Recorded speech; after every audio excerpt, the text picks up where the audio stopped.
ZEE5 app download करें और देखें पूरा एपिसोड बिल्कुल फ्री।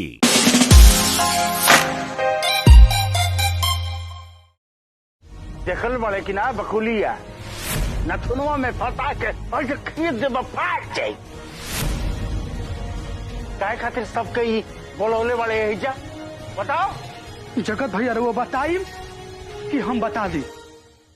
रंजन ये कोर्ट थोड़े है, ये तो घर है ना, जहाँ पे घर में का चल रहल बा, का हो रहल बा, उ लोग के समझावे खातिर कोनो कानून के धारा या फिर अनुच्छेद के तहत बात करे के पड़ी।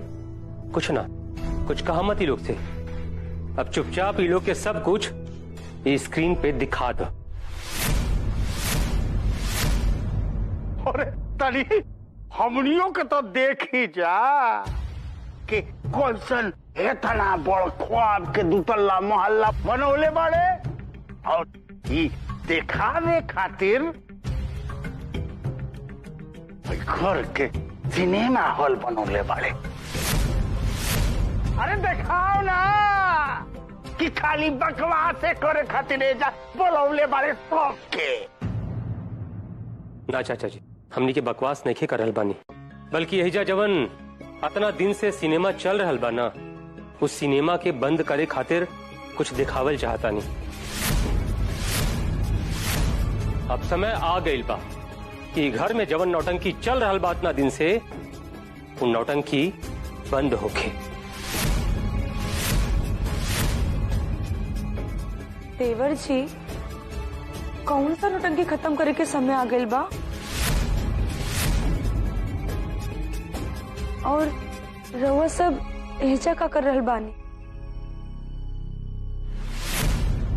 भौजी जवन घर में देवता बन के ढोंग रच के और दाना वाला काम हो रहा बानू,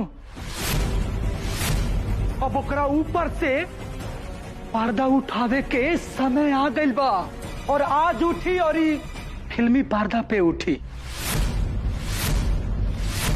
बबुआ जी, ई रउआ का फिल्मी पर्दा के बात कर रहल बानी? और ये बाजे देवता के रूप रख के दानव के काम कर रहल बा? भौजी, अरे अच्छा इंसान तो हमेशा अच्छा इंसान बने के ही कोशिश करेला नू। अगर जब कोनो इंसान देवता बने के कोशिश करे नू, तो सब लोग के समझ जाए के चाहे कि वो इंसानियत के रास्ता छोड़ के सिर्फ और सिर्फ दानव के रास्ता पे चल रहा बा। भौजी, इंसान जब देवता तब बनेला जब ओकरा में त्याग और समर्पण होला। अरे लौंडा, भाई तारा लोग इनके दिमाग बा, दिमागी में भूसा ठुसा गइल बा, भूसा। तारा लोग इनके तो कुछ समझ में नहीं क्या आवत कि कतना मुश्किल से विधायक जी के बात चल रहा बा।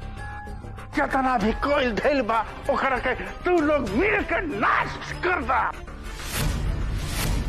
तो वकील वाले नु अगर परिवार के सरेआम ऐसे इज्जत सरे बाजार उछली तका मिली हमारा के विधायक की टिकट नानू। बाबूजी, अब रउआ ये समझ ली कि राउर विधायकी के टिकट गईल। अगर कुछ रउआ बचावे के बानू तो ई लोग के बचाई, ई लोग के जेल जाए से बचाई रउआ। रंजन, एक मिनट, ये बात में ना चाचा जी से कुछ भी पूछे की जरूरत नहीं खे, ताकि सब कुछ जवन कुछ हो रहा बा एकर जिम्मेदार चाचा जी नहीं खे। अगर केहू से कुछ भी पूछे के बा तब हमनी के केवल और केवल आरती भाभी से पूछे के बा। कहा कि जब भेजा डीएम मैडम आई हन तो डीएम मैडम तो नहीं से सवाल करी हन। कहा कि वो दिन सबके सामने घर में आरती भाभी खुद कहले रहली कि हाँ ये हमार फैसला, हम 3 दिन रहब माते के साथ में। तब जब डीएम मैडम इनसे पूछी तो आरती भाभी खुद जवाब दी। आरती भाभी के फैसला ना, आरती भाभी खुद से देख लेनी कि कैसे गोदावरी जी अपना आंख के सामने पीहू के साथ सब कुछ होखत देखत रहनी है, और रहल बात आरती भाभी के साथ का भइल, ई तो ई घर के सब केहू अच्छा से देख ले लेबा। और आरती भाभी तो सब कुछ खुद सहत रहनी है। आरती भाभी अब केवल एक बात कर रही बनी, अब रहुआ के फैसला करेगा बा। अमर भैया के भविष्य के, गोदावरी जी के भविष्य के और माते के भविष्य के केवल और केवल फैसला रहुआ करेगी बा, रहुआ करेगी बा, रहुआ करेगी बा।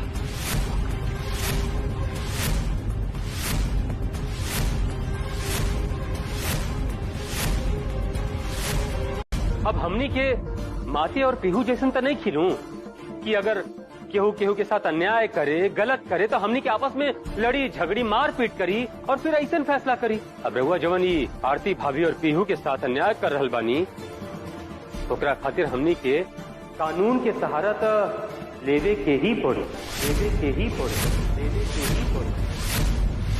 एगो बात बताई हमरा के अमर भैया कि यहाँ जी घर में अगर कानून के सहारा लेवे के पड़ल बा तो केकरा वजह से? का हमरा वजह से कि जगत भैया के वजह से? केकरा वजह से कि रउआ वजह से?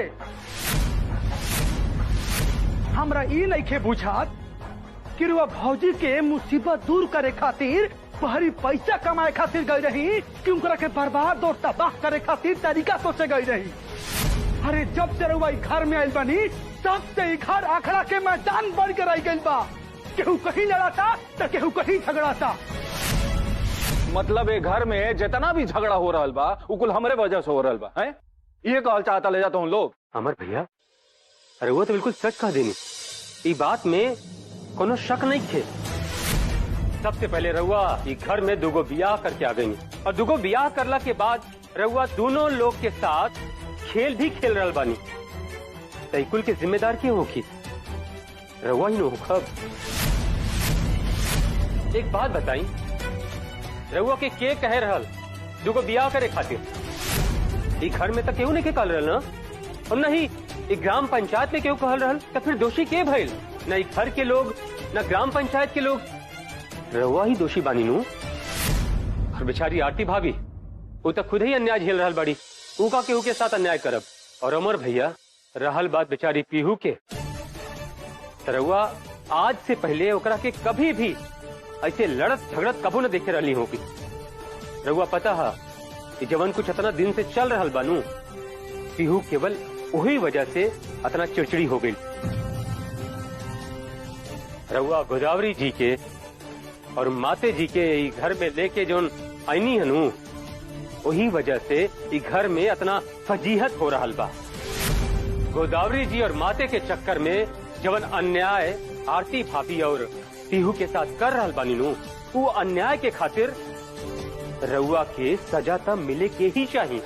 मतलब हम दूगो शादी का कर ले अली, ये बहुत बोड़ गलती हो गई हमरा से। रउआ गलती ना, रउआ महा गलती कर देले बनी बियाह करके। अरे जहाँ रउआ सुधारे के चाहिए रउआ उजा हर बात के बढ़ावा देले बनी, बढ़ावा। अगर रउआ सुधारे के रहित नू तो जौन हम और जगत भैया मिल के नियम बने रही जा कि एक दिन रउआ संगे आरती भौजी और पीहू रही हन, तो एक दिन उ लड़की और गोदावरी रही हन। लेकिन रउआ उहो नियम के तोड़ के असही छोड़ देनी। एगो पति होके या पत्नी उ तब तक दूसर बियाह नहीं कर सकत जब तक वो पहिलका के तलाक न दे दे। अरे अब तो दूसर शादी कर लेली तो कन्या मान गईली नो। अब तो बियाह के विरोध नहीं के करो, तो फिर क्या बात हो गई?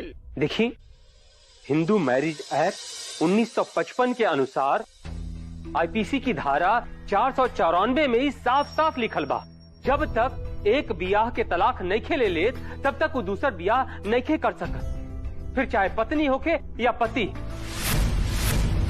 और चाचा जी, सब कुछ जनते बुझते भी अगर केहू ये गुनाह करेला नू तो ओकरा के 7 साल तक के सजा हो सकत बा।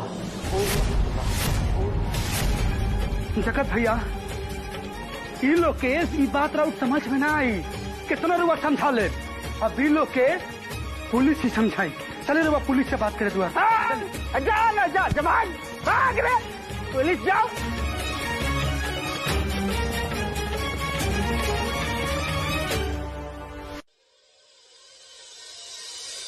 नमस्कार डियर मैडम। नमस्कार सिमी जी। आइए रघुआ लोग अंदर चली। आपने जो भी ये कदम उठाया बहुत ही सराहनीय है। होता अक्सर ये है कि लोग अपने परिवार की गलतियां छुपाकर दूसरों के परिवार की गलतियों को उजागर करने में लगे रहते हैं, लेकिन अगर आप जैसे युवा अगर अपने परिवार से सुधार की शुरुआत करें तो एक दिन ये पूरा समाज दोष मुक्त हो जाएगा। मैम, ये खबर तो पूरी दुनिया को पता चलनी चाहिए कि परिवार में हो रहे आपराधिक गतिविधियों को रोकने के लिए परिवार के सदस्य को ही आगे आना पड़ता है। डियर मैडम सिमी जी, रघुआ लोग तो अच्छा से जानी लेना कि घर में एगो स्त्री के मतलब का होखेला। केवल ही ना कि वो अपन पति के विचार के या ओकर मत के ढोवत रहेली, काहे कि एगो स्त्री के एगो औरत के अपन भी मत होखला और वो अपन समझ बूझ से भी काम कर सकेली। आज रघुआ लोग ना आरती भाभी के ऐसा ही रूप देखब, काहे कि आज आरती भाभी खुद अपन पति के खिलाफ रिपोर्ट दर्ज करवाई है। एगो पति पत्नी के रिश्ता के मतलब ई ना होखला कि पत्नी अपन पति के गलत काम के भी हमेशा सपोर्ट करत रहे। मैडम, रघुआ लोग के परिवार के बारे में अच्छा से जानी ले। हम बहुत मजबूर होकर रघुआ लोग के फोन कईनी है, ना था कौन ऐसा इंसान होखी जे अपन परिवार के खिलाफ ही थाना कोर्ट कचहरी ई कुल करी। लेकिन आरती भाभी के प्रोत्साहन रहते भी जवन उनके साथ अन्याय हो रहा बनू, वह सब देख के हमके रघुआ लोग के फोन करे के पड़ गल। और डियर मैडम आपके भी बतावल पड़ गल।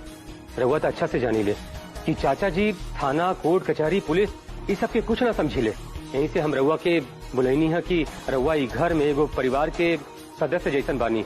अगर रघुआ कुछ कहा तो शायद चाचा जी के फर्क पड़ी और ये घर के लोग रघुआ बात समझब। चल मैडम चल। आई सिमी जी,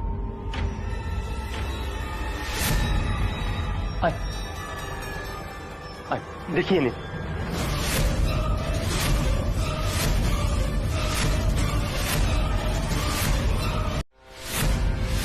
अरे अमर जी बाबूजी।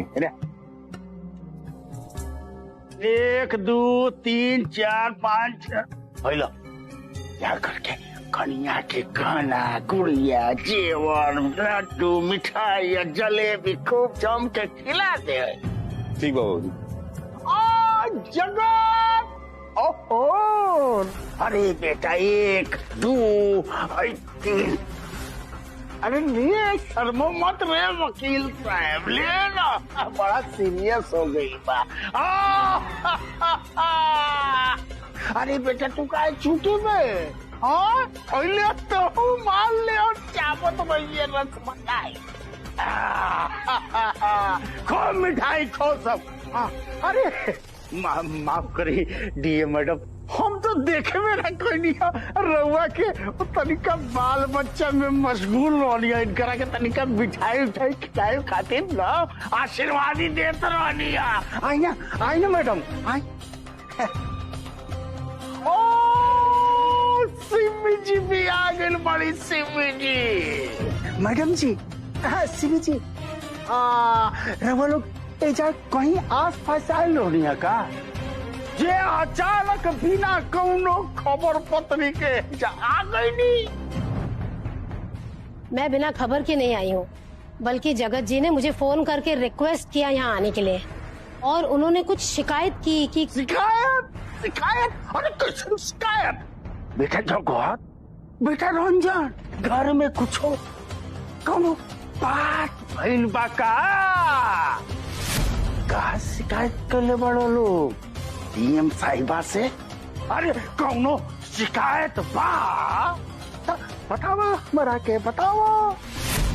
जगत, रंजन, आप दोनों चुप क्यों खड़े हैं? बताइए ना कि आखिर मामला क्या है। जो बात आपने मुझसे और डीएम जी से कहा है वो बात यहाँ पे सबको बताइए। और ये सब यहाँ पे चल क्या रहा है? मुझे तो कुछ समझ में नहीं आ रहा, सब कुछ तो नॉर्मल ही है। अमर भैया एगो बात कहीं, झूठ के पैर न ज्यादा बड़ न होखला, यहीं से झूठ ज्यादा दूर तक न चल पावेला। देखी रउआ लोग कौन खेल खेल रहे बानी। अरे जगत, हम कौनो खेल नहीं खेलत भाई, हम तो पीहू के खियावत रही हैं। अब ये तो सबके पता बा ना कि पीहू हमरा बिना खाए लेना। रउआ लोग खेला काहे खेल रहल बानी नु ये हमरा अच्छा से पता बा। एगो काम करी, रहुआ अपन नईकी पत्नी माने गोदावरी जी और नईकी बेटी माते के हेजा बुलाई। उन लोग के आवे के बाद ना हेजा सब दूध के दूध और चाचा जी हम देख के आ गए छानबीन तो हो गई बा, कुछ मिलन नहीं खे। हमरा के तो लागत है चाचा जी की बड़का भैया ना बच जाइए, कुछ ना हो। चला हो गई तसल्ली। जब अपने घर में दूध को विभीषण पल रहा बड़े का करल जा सकेला। जाके कह दो कि अपना अपना रास्ता देखें, तिवारी निवास से पानियों पूछे की जरूरत नहीं थे। वो तो ठीक बा चाचा जी, लेकिन छोटका देवर जी अभी सब दल बल लेके वो संध्या दीदी के कमरा में गई बारन छानबीन करे खातिर। तो मतलब अब घर घुसना बन के सबके खोर में घुस घुस के दिखावत रे। छोटके दुल्हन जा करके देखा तो का तमाशा वो लोग कर रहल बा। जा तो ठीक बा चाचा जी।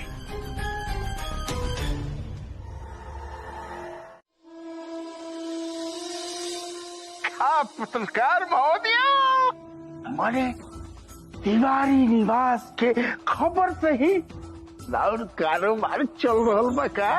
अरे और कौनो खबर नहीं था मिलत जिला जेवार में छाप के खातिर। आई सब के संगे हमार डीएम मैडम भी परेशान हो रहा बड़ी, बेचारी हिलने से होने ये कमरा वो कमरा घूम रहा बड़ी। मैडम आई ना बैठी ना अमार। अरे मैडम खातिर तनिका जलपान की व्यवस्था करावल जाओ। दिया मैडम रहुआ तो अपना आँखी से देख लेनी नू कि वकील साहब कैसे कोर्ट में झूठ बोली के पक्का हो गए बड़ो। ये मैडम गोदावरी जी और माते कोनो सुई और धागा ना है कि कहूँ भी ये लोग ओके छिपा दी। अब बस तलाशी करे के आदेश दी। वो लोग जरूर रहिजा कोनो न कोनो कमरा में, केहू अलमारी के अंदर, बेड के नीचे या फिर कोनो न कोनो सामान के पीछे छुपे हुए हैं। जगत जा बुलडोजर मंगवा लो। गोदावरी और माते आदमी ना होके पैसा रुपया जवाहरात हो गई बालू कि कोनो दीवार पे चुनवा दियल गइल बा। अरे जवन होके कर रहा हो गई। अब एक घर में हम तलाशी ना लेवे दे। फिर कानून पढ़ ले बड़े न तू, तब तोरा के जवन जे धावा लगावे के पास वो लगाओ। एक घर में तलाशी ना होवे दे ना। जो भी होगा कानून के दायरे में होगा हाकिम तिवारी जी, और अभी कानून के दायरे में ही तलाशी चल रही है। कानून को जो धारा लगाना होगा ना वो तो लगाएगा ही, और ना उसके लिए आपकी अनुमति की जरूरत पड़ेगी। जाओ पूरे घर की तलाशी लो, और हाँ अगर तलाशी में कोई भी बाधा बनता है तो उसे गिरफ्तार करके जेल भेजो।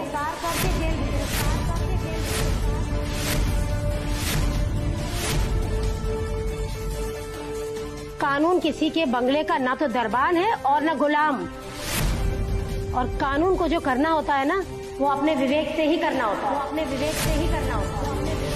रहुआ एगो काम करी, हमार कमरा की भी तलाशी करवा दी, कहे कि कहीं ऐसा ना होके कि वो लोग हमारे कमरा में ही कहीं छुपल होके। एक मिनट, रवा के पता बाना हमनी के कमरा में ज्यादा क्यों ना आएला, तो छानबीन के क्या जरूरत बा?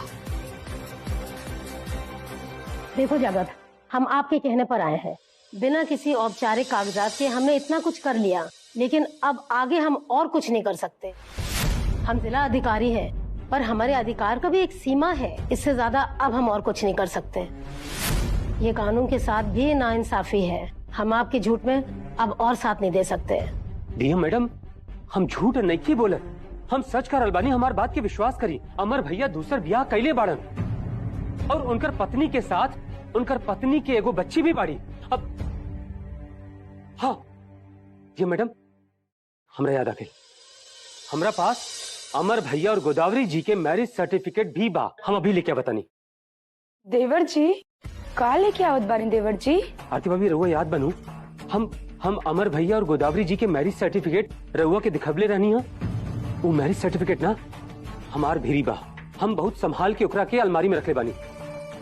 हम लेके आवाते नहीं। हाँ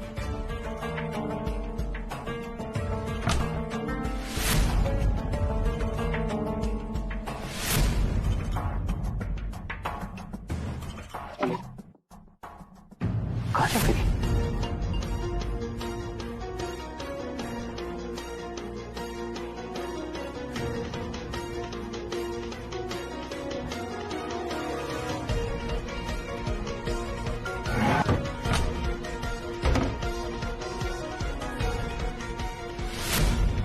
कहाँ है मैरिज सर्टिफिकेट?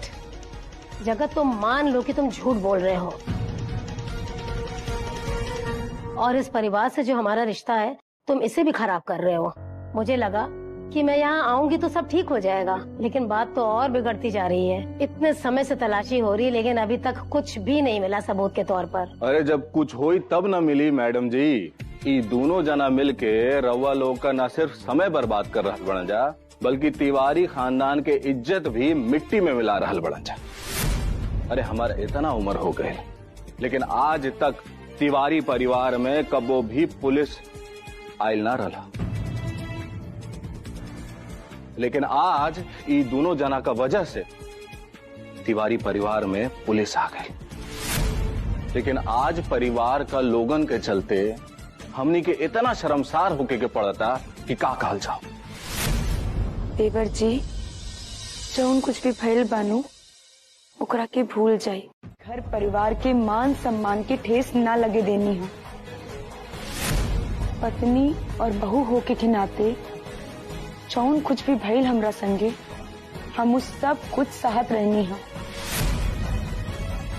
लेकिन एगो महतारी होके के नाते हमारे एगो सवाल बा, वो भी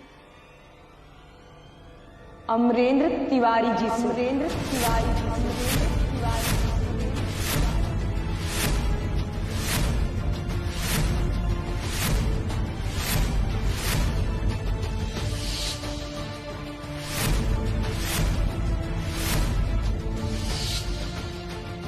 पीहू के इतना तड़पत देख के रउआ के मन में तन को भी दया भाव ना आए, तो एकर मतलब तो साफ भइल नू कि रउआ पीहू के पापा कहे के लायक नहीं। पापा कहे के लायक नहीं। पापा कहे के लायक नहीं। यही से हम पीहू के तरफ से पीहू की माई आरती तिवारी ये पूछ रहल बानी अमरेंद्र तिवारी जी से, का रउआ हमरे सवाल के जवाब दे। हमरे सवाल के जवाब दे। सवाल के जवाब दे। अरे हम पूछत बानी, रउआ के करेजा में बा इतना हिम्मत कि एगो महतारी के सवाल के जवाब दे सकी। सवाल के जवाब दे सकी। सवाल के जवाब दे सकी। बोलिए अमरेंद्र तिवारी जी, अब रउआ बोलत काहे नइखे? बोलत काहे नइखे? बोलत काहे नइखे?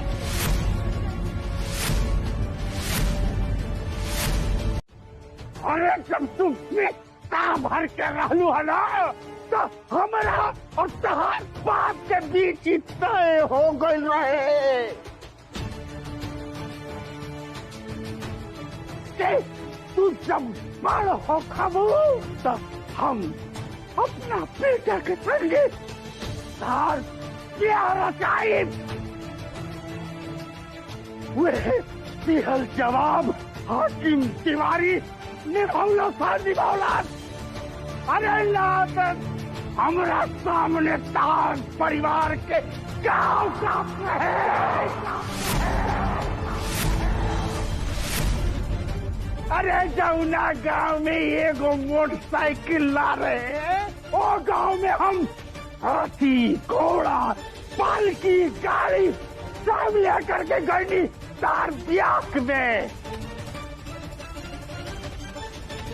जवन तारा तिवारी बड़ी लुसास अमर के परीक्षावन के घड़ी भी कहत रहलिया कि ये जी सुनत हली हमरा मन लाइक पतो नहीं थी, ये बियाह कोई तो करके रोक दी। लेकिन ना हाकिम तिवारी ना अपन जवान के कीमत ना आज तक कहू के लगावे देले बाड़े और ना के वो केहू के लगावे दियान। हम तो अपन दोस्त के ये कहले रहनिया कि बोले ये अमर के बियाह में ढेर धन दौलत रुपया पैसा ना भी हो, हमार बहू के संस्कार जरूर थे। ये बात पूरा गंगापुर पंचायत के लोग जानत बा, समझत बा। लेकिन आज तू हमरे आंगन में खड़ा हो करके पत्नी धर्म के त्याग करके अपन पति के नाम ले लुआ ना, वो सही साफ हो गई बा। तारा ये परिवार के खातिर न कौनो सम्मान बा ना अपन पति के साथ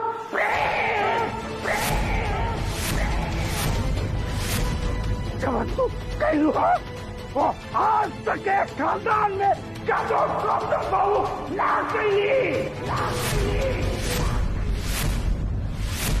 अरे सब छोट रिश्ता नाता सब आज तू खूंटी पर टांग देले बालू, खूंटी पर पति के नाम अपन मुंह से पुकार कर तो कल्याणा अपना बेटी खातिर मम्मी की बात मान लेना पापा।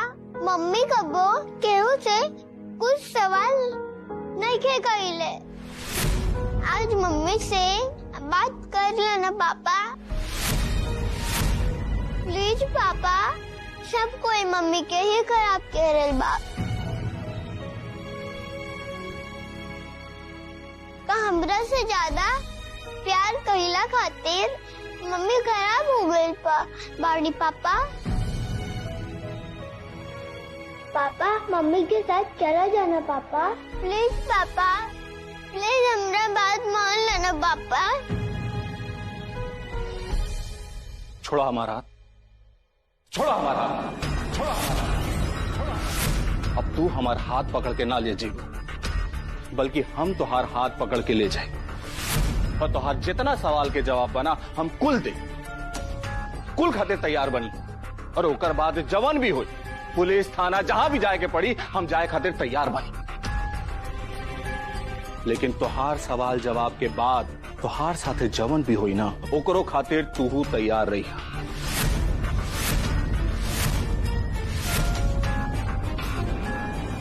फटा माई, फटा बड़की माई, आज इनकर हम हर सवाल के जवाब दें। सब